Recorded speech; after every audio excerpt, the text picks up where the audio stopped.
Hey. So before we get started with the video, I just want to ask you a question. Whose creator code are you using in the item shop? No one's? Man, well, I have a deal for you, all right? If you just want to go over to the item shop, right? Go right on over to the item shop, press Support-A-Creator down in the bottom right, and then type in my code, MYFII. Go ahead and just press accept. That green check mark will pop up, and in the top right you'll see my creator code, and it'll get you a total of 0% off all of your purchases.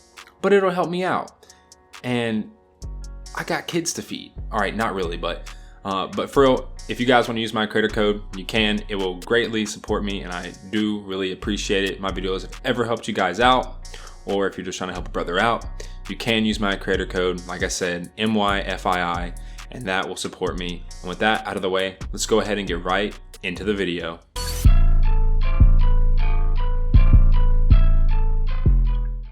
All right, what's going on YouTube? Welcome back to the channel. So in today's video, I'm gonna be showing you guys the best advanced controller or console settings that you can be using in Fortnite Season X. This has taken me a few months to kind of get these settings down to where I like them. And to be honest, they were pretty simple and pretty easy to learn. I've just made a few adjustments here and there. I'm gonna be showing you guys exactly what I use and the exact settings that I use. But before we actually get started with it, I just wanna go ahead and say that if you guys are new around here, make sure you do go ahead and subscribe. This is exactly what I post on the channel: Fortnite tips, tricks, settings, news updates, leaks, glitches, pretty much anything Fortnite related. So if you are interested in anything like that, make sure you do go ahead and subscribe and turn on post notifications so you never miss out on one of my videos. And with that out of the way, let's go ahead and get right into these settings. So starting us off, we are just going to go ahead and go right into the settings. First things first, video settings. So if you actually don't have this setting, it's okay. I don't know why, but some people actually don't have this setting. I know on my PlayStation 4, which I rarely ever play, this setting actually isn't even available for me, the motion blur setting. But I mean, if you don't have it, then don't really worry about it. But if you do have it, just make sure it's turned off. A lot of people try to tell me that they like motion blur, and I don't think you actually understand what motion blur is. Like whenever you're turning, everything blurs. So I mean, if there's someone to your left or to your right, hitting a flick shot is gonna be so much more difficult. And to be honest, motion blur just in general just makes me sick. Like it makes me nauseous to look at. And it honestly just decreases the overall just experience of the game, especially at a competitive level, or if you are trying to improve, just turn motion blur off. Just don't question it, just go ahead and just flip it off. Now getting into the actual game settings, and this is the big chunk of it, we're going to go down and check out the controller sensitivity settings. So for my controller sensitivity X, we're rocking a 0.7. I kind of just found this setting, kind of worked my way up, decided that I really liked it. I probably actually may raise this within the coming weeks. If I do, I will let you guys know. But for right now, this is my sensitivity X setting. And now getting on to my sensitivity Y setting, I have this at a 0.67. This is just what I found that works best for me. And I also know a lot of other pro controller players actually use something along the lines of the sensitivity, so X and Y. So I kind of adjusted it to my own liking, and this is kind of what I found to be the best for me. Now, controller targeting sensitivity. So what this actually means is that whenever you aim down sights, your actual sensitivity will lower. And of course you want that because you don't just want to be flicking around trying to hit shots with an AR on a super high sensitivity, especially if you are on controller, because we can only aim with our thumbs. It's not like we have an entire hand like a mouse player can. And then the controller scope sensitivity, I kind of just left this on 0.35 and I just got used to it really.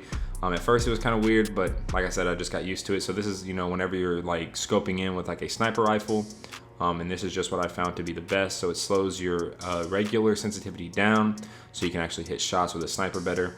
Now getting onto my controller building sensitivity, this is kind of one of those things where I've just honestly forgotten to keep raising it. So my controller building sensitivity, so whenever you pull out your builds, this is how fast you can actually look around and build. The higher this is, the better, just because boxing up, building really quickly, being able to turn around and put up a build super quick is always nice. I actually am working on getting this to a 2.0, but just because with the recent addition of a new controller I have, I've kind of had to get used to like the new thumbsticks. I will get on to more of that in a minute, but yeah, 1.8 is what I set it at. And then my edit sensitivity, I actually recently turned down. Like I said, I got a new controller and the sensitivity is a little bit quicker just because they have like anti-friction rings around the thumbsticks. So I just noticed that I was just missing a lot of my edits, so I went ahead and turned this down to 1.7. It was on a 1.8. I actually am slowly working on getting this back up. Now getting onto Invert View off. Invert airborne controls, there's not even planes in the game, but this is on, I guess. Xbox safe zone is a 0.40. Anonymous mode off. Hide other player names off. Hidden matchmaking delay 0. HUD scale is at 0.90. Show spectator count is on, showing FPS is on. I don't know why, I mean, I'm on console, so I'm capped at 60, but I just turned it on anyway just to kind of see if I actually am getting really bad FPS, maybe in like late game. And then getting on to mark danger when targeting, that's on. Sprint by default is off. Sprint cancels reloading. I actually had that on because I was super used to Call of Duty.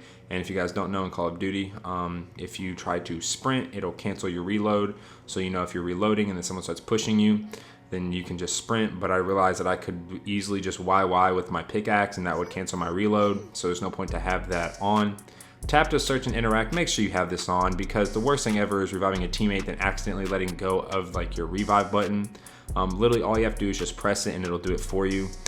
Same thing with chest and everything like that. As long as you just tap it, then you don't have to hold it down anymore. Hold to swap pickup, I have that off, you don't want that on. Toggle targeting off, reset building choice off, aim assist of course on. Like just make sure you have aim assist on. If you don't have aim assist on, then you're doing something wrong. Edit mode aim assist, I actually have that off.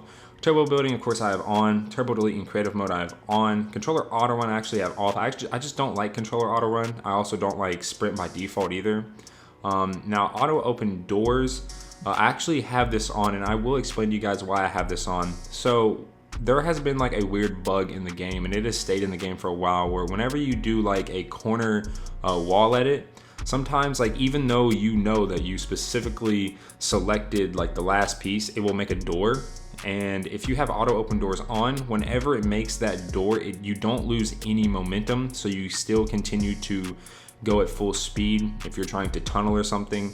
So yeah, just turn auto open doors on, see how you like it. I really enjoy it because every now and then, whether it's me messing up from just being, you know, just stupid when it comes to building and editing, or if the game actually does just bug out, then the door will open automatically. And like I said, you won't lose any momentum, so you won't slow down to have to open the door. Auto pickup weapons I have off. Auto consort consumables to the right. I actually have a lot of people ask me about this, and this setting has been in the game for a while now. It's pretty much just where anything that is like health or shields or just any sort of consumable that you pick up, it will automatically throw it on the far right of your inventory, which is where you want it anyway. Builder Pro builds immediately, I have on. Controller edit time, this doesn't matter because I actually use instant editing and I actually do use a 2 button instant editing. Now getting onto vibration, I have off. If you have vibration on, just turn it off. A lot of people tell me they can't play without vibration. Once you start playing without vibration, you notice that your controller isn't shaking, so your aim is much more crispier. Record replays. So actually, fun fact about all these record replays ones, I only have record replays on because sometimes I'm just not recording and I get like a good gameplay. So I just go back and record it from the replays. Now, if you do turn this off, say, you know, you're not recording or say, you don't do videos or anything like that, then just turn it off because actually what it does is it will increase your FPS. It's not like it'll throw it over 60. It's just you'll have a more constant FPS instead of, you know, randomly dropping here and there. But I do use these two on and then I use this one off. And then tutorials, I have contextual tips on. I don't really know why, it's whatever. Brightness, I have on a 0.70. That doesn't really matter. You can kind of throw your brightness on whatever you feel is the best. I do recommend a little bit of a higher than just the default brightness, as you actually want to be able to see your enemies and it not just be super dark. Sounds, I have music off for the moment. Normally I put music on like a 0.1 just because, you know, I just kind of enjoy a little bit of music here and there, just so I'm not just sitting in the lobby just hearing nothing. Subtitles on, voice chat on. Push to talk off, default channel is party. Pretty much what this means is that if you are doing fills and say you have 2 other friends with you, so there's 3 of you, and then you have someone else that randomly fills in, you won't hear them, you'll only hear your teammates. Now, if you do want to change that, all you have to do is just press your start button, and then you can just switch over to game chat by pressing X or square, depending on which console you're on. And then voice chat notifications I have on. I really don't know what that does. I'll just keep it on.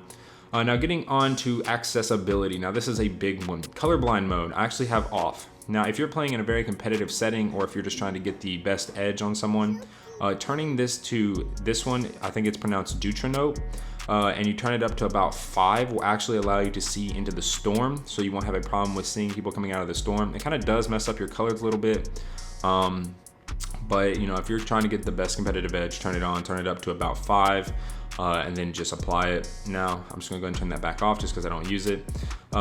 Lock input method as mouse. I don't have a mouse and keyboard, so that's off. And then visualize sound effects. This is a big one. I have a lot of people asking me, even though I've made a video about it, on how I get like the mobile footsteps on my console.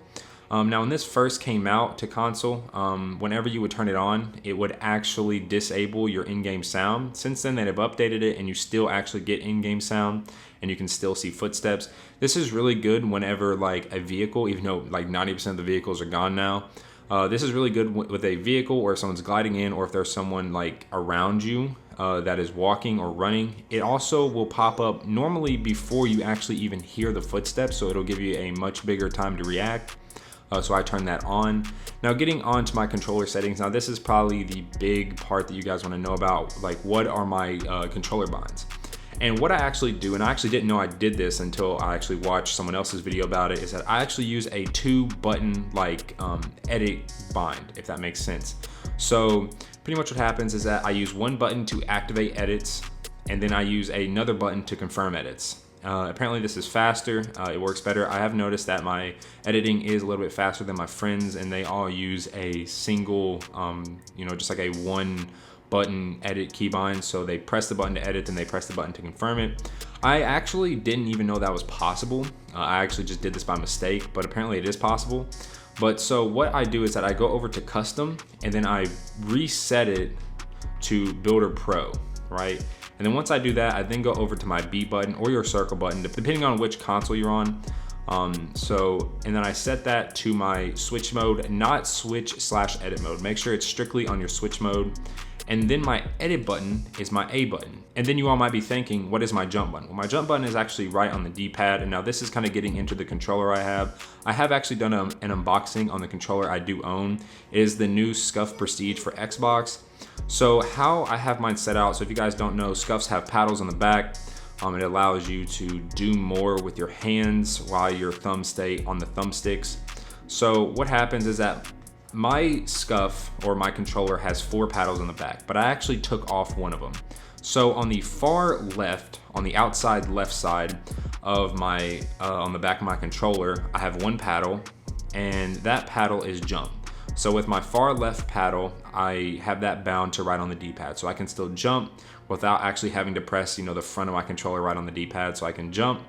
And then my left inner paddle is the one I actually took off. I don't need it, I don't use it, so I took it off. And then my far right paddle is bound to my B button, which is my switch mode, which allows me to pull out my builds and confirm my edits. So then you could probably guess that the inner right paddle is bound to A, which is my edit button, meaning that I can edit, pull out my builds, and jump, all while keeping my thumbs on the thumbstick. So that is I believe that is probably one of the easiest and best, you know, controller keybinds that you can possibly use, especially if you aren't really trying to spend that much time learning like ridiculous like keybinds. These are really good. I actually know a lot of controller pros use this as well. And like I said, it is a double edit keybind, so use that if you want to. I actually highly suggest it. It is a really, really good setting, and it's really easy to learn. Now say you don't have a Scuff, and I kind of went over this in a previous video. If you don't have a Scuff, what I would do, I would actually bound your edit button to your L3, or pretty much whenever you press in on your left analog stick. Now you may be thinking, well, how am I gonna run? All you have to do is go back over to your game settings and then just turn on sprint by default. Pretty much what this means is that you will no longer need the L3 or your left thumbstick click. Whenever you press it down to actually run, you will run automatically. So then that frees it up to be a edit button, and then you can still use B to switch to your builds and to confirm the edits. So you're technically still using 2 buttons to edit, which is faster than just 1. And with that pretty much covers if you have a SCUF or if you have a normal controller. Like I said, SCUF, just copy the settings you see on your screen. If you are using a normal controller, I highly suggest you go out and get a SCUF or, you know, some sort of controller that offers paddles on the back. And you know, and if you can't do that, then just follow the L3 as your edit button and then your B or your circle as your switch mode. And make sure it's not switch mode / edit, as that is a terrible way to do it.